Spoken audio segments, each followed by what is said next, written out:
saglit. Bilisan mo. Linis ka dito. Dami-dami yung kalat. Kung bata ka, ha? Ulit ka dito. Linis ka.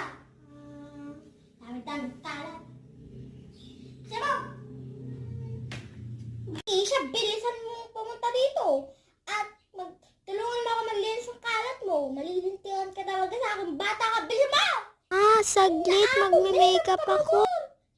Yung TikTok mo na yan. Yun yung nagpapagawa sa'yo. Puro ko cellphone. Hoy, bata ka. Tumayo ka na dyan. Huwag ka na mag-cellphone at tulungan mo ako doon. Kumain ka na doon. Puro ko cellphone. Ano ka, prinsesa? Naku po. Saglit lang kasi. Nagse-cellphone pa eh. Tumayo ka na dyan. Saglit. Ay, sige, malilintihan ka na ulit sa akin.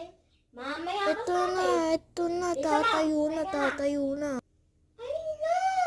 Palusot! Bilisan mo dyan bata ka at matulog ka. Hindi ka Ayoko matulog eh. Tulog. Kisha ya, ikaw, tumitigas na ulo mo.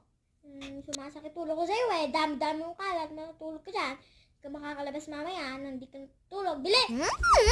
Nako, Kisha, kada sulog ng bahay may kalat ka. Bilisan mo. Puro ka kalat. Mga bata kayo ngayon. Sakit na lang ang ulo. Alam gawin ninyo. Ang dami. Sakit ang ulo. Dami-dami yung kalat. Bawat sulok ng bahay, madami yung kalat.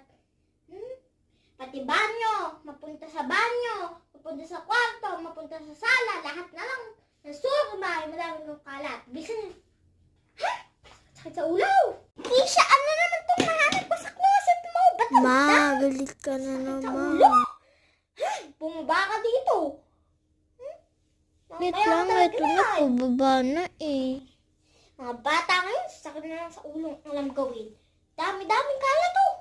Nahanap pa ako. Naku, Kisha. Ito, di kita papayagan lumabas mamaya. Hanggat hindi ito nalilinis itong buong bahay. Sabi ko, nag-yes na ako sa kaibigan ko. Gumising ka na. Isa mo, maglaba ka ng mga damit. Ang aga pa. May pasok na kayo